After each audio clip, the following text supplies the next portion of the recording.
بے شمار حدیث کی کتابوں کے اندر اس کا تذکرہ موجود ہے کہ آمین جہرن کہتے تھے اور مقتدی بھی کہتے تھے. بعض علماء احناف کا یہ عمل ہے کہ امام کہے گا مقتدی نہیں کہے گا، جبکہ صراحت موجود ہے کہ مقتدی بھی آمین جہرن کہے گا. اس سلسلے میں اذا امن الامام فامنوا، اللہ کے نبی صلی اللہ علیہ وسلم فرمایا کہ جب امام آمین کہے تو تم آمین کہو. فانه من وافق تامینه تامین الملائکہ، جس کا آمین کہنا فرشتوں کے آمین کے موافق ہو گیا، مل گیا، تو اللہ رب العالمین اس کے ماضی کے سارے گناہ، صغیرہ گناہ معاف فرما دیتا ہے. اب یہاں پر توجیہ و تعویل کی جائے کہ آمین کہنے کا حکم دیا گیا ہے دھیرے سے، تو اس کی دلیل چاہیے. ایک بچہ ہو، اس بچے کو آپ بلا کر کے کہیں کہ آمین کہو اور وہ دھیرے سے کہے تو آپ تھپڑ مار دیں گے. کہ جب کہنے کا حکم دیا جا رہا ہے تو زور ہی سے کہا جائے گا، لہذا آمین کہنے کا حکم ہے تو زور سے کہا جائے، الا یہ کہ دلیل موجود ہو کہ آمین کہنا ہے لیکن دھیرے سے کہنا ہے.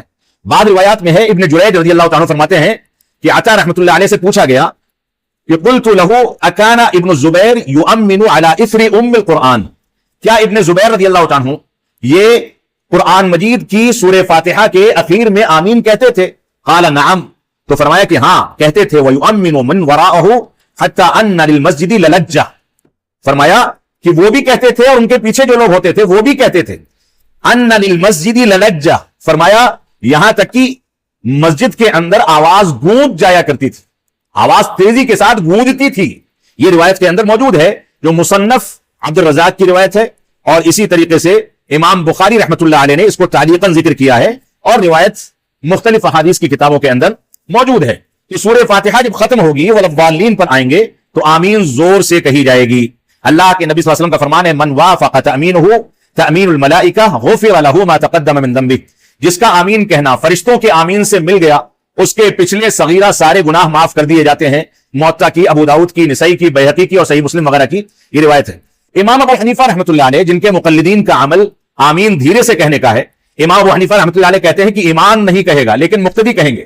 ان کا ایک قول یہ ہے امام نہیں کہے گا لیکن مقتدی آمین زور سے کہیں گے. لیکن ان کے شاگرد امام محمد اور امام ابو یوسف کا عمل جو ہے بحوالہ معطا، ان کا عمل معطا کے صفحہ 103 پر موجود ہے کہ ان دونوں نے آمین زور سے کہنے پر سارے لوگوں کو آمادہ کر لیا. یعنی امام بھی زور سے کہے گا اور مقتدی بھی زور سے کہیں گے. یعنی امام ابو حنیفہ رحمۃ اللہ علیہ کے شاگردوں کا عمل آمین زور سے کہنے کا تھا، اور امام بھی کہتا تھا اور مقتدی بھی کہتے تھے. لہذا ہمیں حنفی ہونے کے باوجود اپنے ائمہ کے قول ہی پر اگر عمل کرنا ہے تو ائمہ کے ان اقوال کو دیکھنا چاہیے جو اقوال سنت رسول کے مطابق ہیں. اور اگر اقوال سنت رسول کے مطابق نہیں ہے تو خود امام کے بقول ان کے قول کو دیوار پر مار دیا جائے اور سنت رسول کو اپنا لیا جائے. تو سورہ فاتحہ کے اخیر میں آمین کہنا، جیسا کہ آپ کے سامنے اس کا تذکرہ کیا گیا. سورہ فاتحہ کے ساتھ کوئی سورت اور کبھی ایک سورت کو دو رکعتوں میں تقسیم کرنا، ایک سورت کی آدھی پہلی رکعت میں اور دوسری رکعت میں بقیہ آدھی سورت تلاوت کرنا. مسند احمد اور ابو یعلا وغیرہ کی روایت ہے کہ سورہ فاتحہ سے اور ضالین پر آمین کہنے سے جب فارغ ہوتے تو اس کے بعد کوئی دوسری سورت پڑھا کرتے تھے. اب اس میں تفصیل ہے کہ صلاۃ فجر میں لمبی صورتیں، صلاۃ ظہر میں متوسط صورتیں، صلاۃ عصر میں متوسط صورتیں، اور صلاۃ مغرب میں چھوٹی صورتیں، اور صلاۃ عشاء میں متوسط صورتیں. بعض روایات میں ملتا ہے کہ اللہ کے نبی صلی اللہ علیہ وسلم صلاۃ ظہر کی پہلی اور دوسری رکعت میں تقریباً 35 سے 40 آیتوں کے بقدر تلاوت کرتے تھے سورہ فاتحہ کے بعد، اور دوسری اور تیسری رکعت میں بھی کبھی کبھار تلاوت فرماتے تھے، تیسری اور چوتھی رکعت میں. لیکن تیسری اور چوتھی رکعت میں سورہ فاتحہ کے بعد 15 سے 20 آیتیں پڑھا کرتے تھے. اتنی مقدار میں آپ تلاوت فرماتے تھے جو آہستہ ہوا کرتی تھی.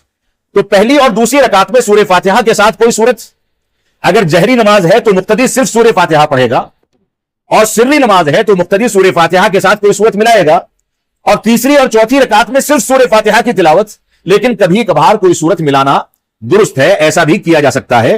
تو اللہ کے نبی صلی اللہ علیہ وسلم کبھی کبھار ایک ہی سورت کو دونوں رکعتوں میں بھی پڑھتے تھے اور کبھی کبھار دونوں رکعتوں میں الگ الگ سورتوں کی تلاوت کرتے تھے.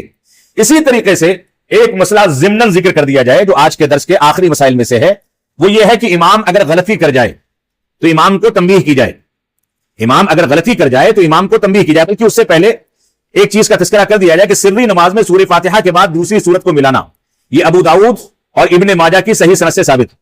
ظہر اور عصر کی نماز میں پہلی دو رکعت میں سورہ فاتحہ کے بعد کوئی سورت جوڑنا صحیح بخاری صحیح مسلم میں ہے، اور تیسری اور چوتھی رکعت میں امام کا سورہ فاتحہ کے بعد کوئی سورت پڑھنا یہ صحیح مسلم سے ثابت. اگرچہ کبھی پڑھی جائے کبھی نہ پڑھی جائے، جیسا کہ ذکر میں نے کیا، حوالہ نہیں دیا تھا، اس وجہ سے ضمن حوالہ آپ کے سامنے پیش کر دیا گیا۔ امام اگر نماز میں غلطی کر جائے تو امام کو تنبیہ کی جائے۔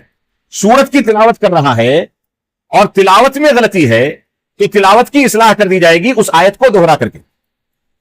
اگر رکوع کرنے میں، سجدہ کرنے میں، کسی رکن کو یا کسی واجب کو ادا کرنے میں امام نے غلطی کی ہے تو پیچھے سے سبحان اللہ کہیں گے، سبحان اللہ کہیں گے، تاکہ امام کو اس بات کا ہوش آ جائے کہ اس نے غلطی کی ہے، لہذا سبحان اللہ کہہ کر کے اس کو تنبیہ کی جائے۔ اور اگر مردوں نے تنبیہ نہیں کی تو خواتین اپنے پیچھے کے جو ان کے لیے خیمہ بنایا گیا ہے، نماز کی جگہ ہے جو ہر مسجد میں ہونی چاہیے، اب تو ترقی ہو گئی تو ان کا الگ فلور ہوتا ہے جیسا کہ اس مسجد میں ہے، اگر وہ مردوں والے فلور پر پیچھے پردے کے ساتھ نماز ادا کر رہی تو ان کا طریقہ کیا ہوگا؟ الٹے ہاتھ کی تالی بجائیں گی، الٹے ہاتھ کی تالی بجائیں گی تاکہ امام کو اس بات کی اطلاع ہو جائے کہ وہ غلطی کر رہا ہے۔ الٹے ہاتھ کی تالی بجانے کا حکم کیوں دیا گیا اس بات کو سمجھ لیں، کیونکہ عورتوں کی آواز کا بھی پردہ ہے، وہ سبحان اللہ کہیں گی تو مسجد میں کھڑے ہوئے بعض بیمار دل کے لوگوں کے دلوں میں بیماری پیدا ہو سکتی ہے، جس کا مستقل مسئلہ ہے، جس کے سلسلے میں کبھی صراحت کی جائے گی، اس تفصیل میں نہیں جانا چاہتا، لیکن خواتین کو یہ طریقہ بتایا گیا۔ تو امام اگر غلطی کرے تو تنبیہ کرنے کا یہ طریقہ ہے۔ اور اسی طریقے سے نماز کے اندر اگر وسوسہ پیدا ہو جائے، شیطان بار بار آ کر کے آپ کو بہکا رہا ہے، آپ کا دماغ باہر جاتا ہے، موبائل میں جاتا ہے، آپ کا دماغ کہیں اور جاتا ہے، تو ایسی صورت میں اگر وسوسہ پیدا ہوتا ہے، دماغ نماز سے ہٹ کر کے کہیں باہر نکلتا ہے، کوئی دوسرا خیال آتا ہے، آپ بار بار نماز میں غلطی کرتے ہیں وسوسے کی وجہ سے، تو ایسی صورت میں وسوسہ دور کرنے کے لیے نماز ہی کی حالت میں اعوذ باللہ من الشیطان الرجیم پڑھا جائے گا اور بائیں جانب 3 مرتبہ تھتکاریں گے، اعوذ باللہ من الشیطان الرجیم پڑھ کے یہ طریقہ ہوگا، 3 مرتبہ تھتکاریں گے۔ لیکن اس بات کا خیال کریں کہ اگر آپ باجماعت نماز ادا کر رہے ہیں، بائیں جانب کوئی کھڑا ہے تو اس کی جانب نہیں تھتکارا جائے گا، ورنہ آپ سے متعلق اس کو نفرت پیدا ہو جائے گی۔ اور ہمارے ایک استاد تھے جامعہ اسلامیہ مدینہ منورہ میں، وہ مسجد حرم مدینہ منورہ میں درس دے رہے تھے، انہوں نے خواب کے آداب بتائے کہ خواب اگر انسان برا خواب دیکھتا ہے تو نیند کی حالت میں بیدار ہو تو اعوذ باللہ من الشیطان الرجیم پڑھ کے بائیں جانب تھتکار دے 3 بار۔ انہوں نے ساتھ میں کہا کہ اگر بائیں جانب بیوی سو رہی ہے تو نہ تھتکارے ورنہ جھگڑا ہو جائے گا، لہذا اگر بائیں جانب کوئی ہے تو انسان اپنی جیب میں رومال رکھتا ہے، ٹیشو پیپر رکھتا ہے، اس کو نکال کر کے تھتکار لے، یا ہلکا سا اپنا ہاتھ اٹھا کر کے ہاتھ کے اوپر تھتکارنے سے مطلب یہ نہیں ہے کہ تھوک نکلے، ہلکے سے چھینٹے آتے ہیں اپنے ہاتھ پر ایسے کر سکتا ہے، اس طریقے سے وہ وسوسے سے نجات پا سکتا ہے۔ یہاں پر ایک مسئلہ ہے جو آج کے درس کا آخری مسئلہ ہے، پہلی رکعت ہم مکمل کریں گے، قرات سے فارغ ہونے کے بعد سورہ فاتحہ پڑھ لی، سورہ فاتحہ کے والضالین پر امام نے، جہری نماز ہے اور مقتدیوں نے آمین کہی، پھر دوسری سورت کی تلاوت کی گئی، اور اس کے بعد قرات سے فراغت کے بعد رسول اکرم صلی اللہ علیہ وسلم تھوڑا سا خاموش رہتے تھے، تھوڑا سا خاموش رہتے تھے، اس کے بعد اللہ اکبر کہہ کر کے رکوع میں جاتے تھے، تھوڑا سا خاموش رہتے تھے۔ اس کا تذکرہ ابو داؤد، حاکم کی صحیح روایت میں، اور امام ذہبی وغیرہ نے اس روایت کو صحیح کہا ہے، اور نسائی اور ترمذی وغیرہ میں یہ روایت موجود ہے، لہذا اس روایت پر بھی عمل ہونا چاہیے۔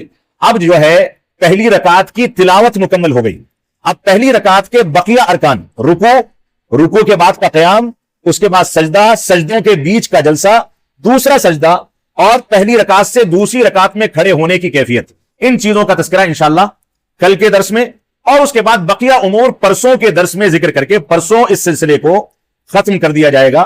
اللہ رب العالمین ہم کو قرآن و سنت کی پیروی کرنے، عبادات کو عین سنت کے مطابق انجام دینے کی توفیق عطا فرمائے۔